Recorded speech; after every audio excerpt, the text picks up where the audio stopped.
Nossa vida está cada vez mais corrida e cumulativa.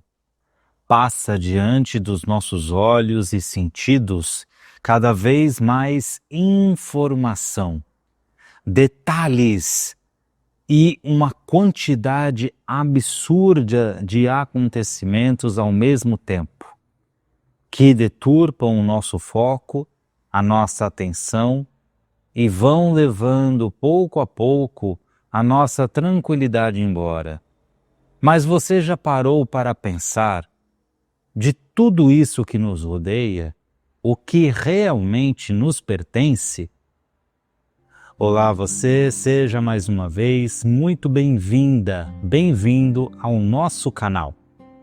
Não deixe de se inscrever e de deixar a contribuição por meio de sua curtida e comentário. Rogamos sempre que a espiritualidade maior possa envolver a cada um de nós na reflexão de hoje. E a tecnologia é algo cada vez mais presente e marcante na nossa vida.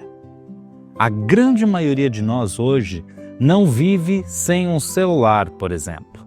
Não vive sem acessar os seus arquivos pessoais, seja no trabalho ou seja em outro local, nós estamos rodeados de telas e de tecnologia.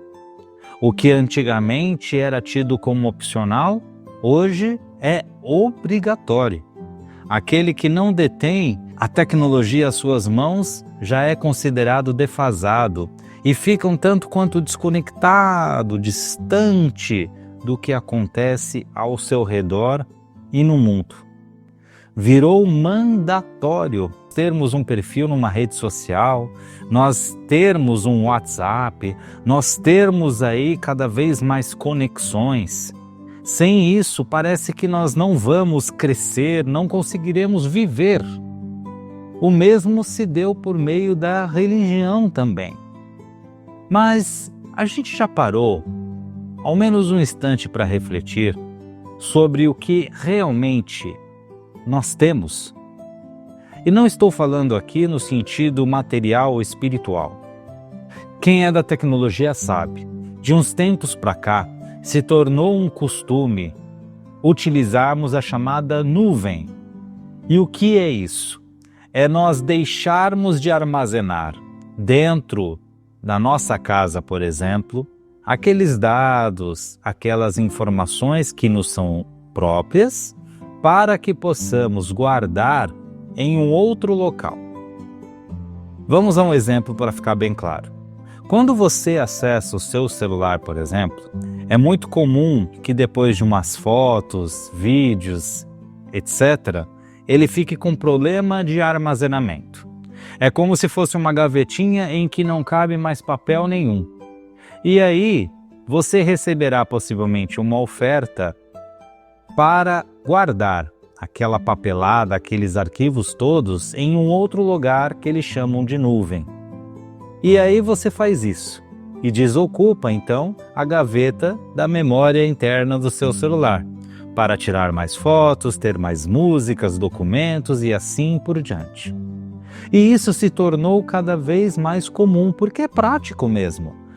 Como nós cada vez mais estamos armazenando coisas, queremos guardar tudo, é o celular na mão a toda hora para fotografar, filmar, etc., só nos falta espaço para guardar tudo isso.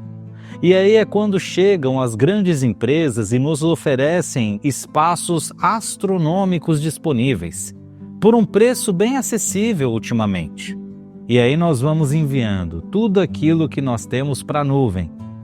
Nossas fotos mais íntimas, os livros virtuais que nós mais gostamos, documentos, memórias, tudo vai indo para a nuvem.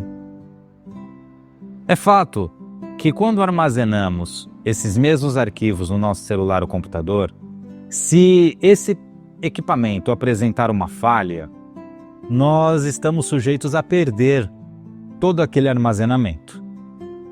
Mas você já se perguntou aonde que fica armazenado quando nós mandamos para essa chamada nuvem?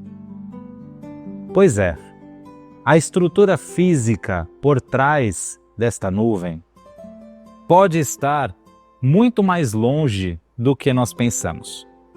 Pode estar armazenada junto a essas empresas grandes, fora do país, muitas vezes nos Estados Unidos ou até na Europa e assim por diante.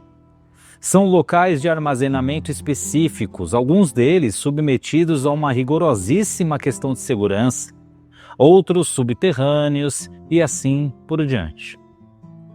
Mas o que eu quero chamar a atenção aqui é justamente para isso. Muitas vezes, de acordo com o nosso dia a dia, nós mandamos algo que nos é precioso para um local que nós não fazemos ideia de onde esteja. Se esse local, por exemplo, por algum motivo colapsar, nós iremos perder tudo e simplesmente não nos daremos conta, só ficaremos sabendo depois e olhe lá. Vamos pensar no exemplo prático, um Google da vida. Se nós enviarmos todos os nossos arquivos para a nuvem do Google, e aqui sem patrocínio, obviamente, né? O Google tem aí os locais de armazenamento espalhados pelo mundo. Muitos estão nos Estados Unidos. Se por algum motivo a conexão for prejudicada, nós não iremos ter acesso aos nossos próprios arquivos, na hora em que talvez nós estivéssemos precisando. Poxa, mas isso deixa então o recurso de nuvem inseguro? Não. Ele tem, obviamente, ou deveria ter, todos os protocolos de segurança para que o arquivo ficasse aí disponível para a gente aonde quer que estivéssemos. Mas o que eu quero chamar a atenção é de que nós não possuímos o tanto que nós pensamos possuir. Aquela foto, aquele registro sentimental que talvez nos seja muito caro, muito precioso e que para não perdê-lo fisicamente nós digitalizamos e para preservar o armazenamento dentro do nosso dispositivo, seja ele um celular ou um computador, nós enviamos para a nuvem, nós enviamos muitas vezes para um local na qual nós não fazemos a mínima ideia de como é, deixa de ser, onde está, enfim.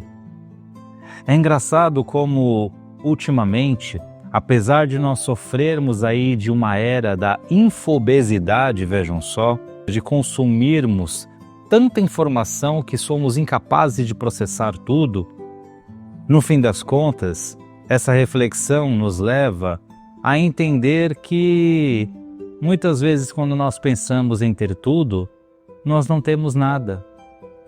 Talvez nada nos pertença, porque se amanhã ou depois essa empresa que detém os nossos registros, os nossos arquivos, simplesmente negar a nós o acesso a eles, o que nós poderemos fazer? Ou, se minimamente passar a cobrar um valor diferente, uma condição diferente, o que nos caberá fazer?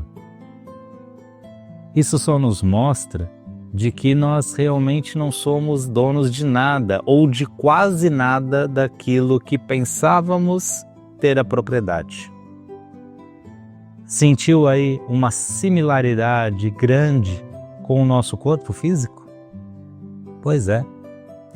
Muitas vezes nós achamos que somos donos da situação, que temos aí a propriedade sobre tudo, mas no fim do dia, se voltarmos aos acontecimentos e refletir, não somos donos de nada, muito menos do conhecimento, da razão, e olhe lá. Você pode estar acessando esse arquivo, essa foto, revisitando aquela memória pela última vez e talvez não se dê conta. Da mesma forma que você pode estar vendo seus familiares atuais, nos corpos que eles habitam atualmente, pela última vez, e também não se dar conta. O objetivo do vídeo de hoje não é provocar na nossa consciência uma crise existencial, longe disso, mas é simplesmente, por intermédio desse recurso de armazenamento em nuvem, nos dar uma pequena reflexão, provocar em nós esse essa pequena ideia do que realmente é nosso, do que realmente nos pertence, do que realmente perdura para ser acessado a hora em que nós desejarmos. Você provavelmente deve ou ter ou já ter tido algum serviço de streaming, por exemplo. E o que significa? É a Netflix, é o próprio YouTube. Nos dá a sensação de que a qualquer instante em que nós procurarmos na nossa TV, teremos uma locadora de filmes à vontade para escolher. Séries, programas, enfim. Mas e se a empresa por algum motivo tiver problema na conexão? Ou simplesmente negar, passar a cobrar mais para que nós possamos assistir a nosso programa favorito? Nós simplesmente poderemos fazer o quê? Nos submeter ao que a empresa está requisitando.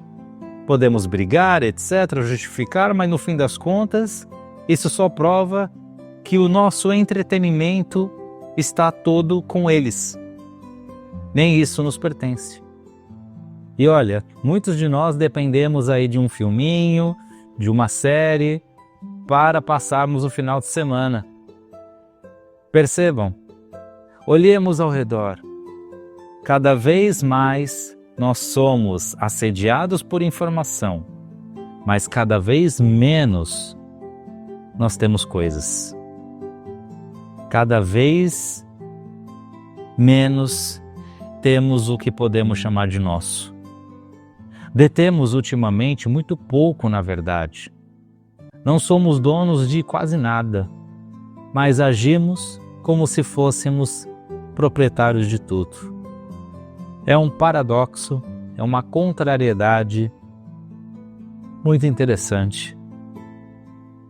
Engraçado como nós somos levados a pensar que detemos o poder sobre muitas coisas que não temos poder nenhum.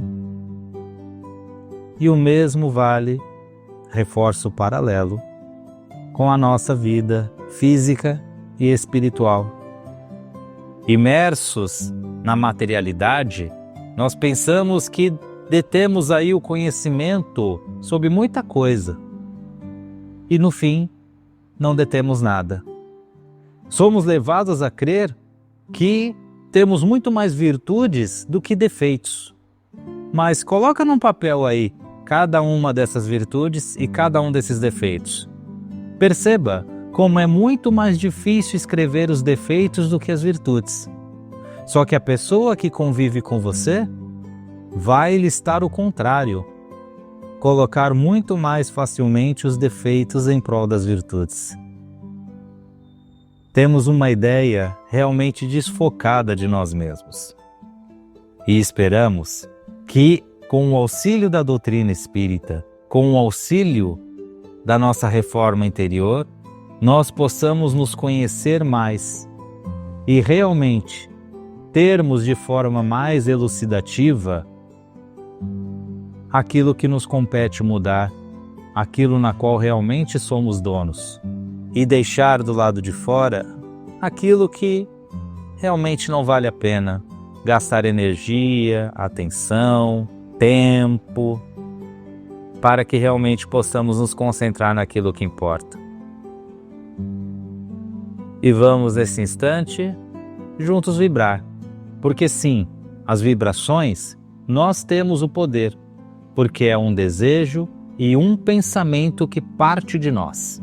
Então convido a você a juntos fecharmos os olhos e a elevarmos o nosso sentimento e pensamento, para que possamos abraçar todo o planeta Terra nas suas mais diferentes necessidades, levando consolo, conforto àqueles que choram e àqueles que sofrem.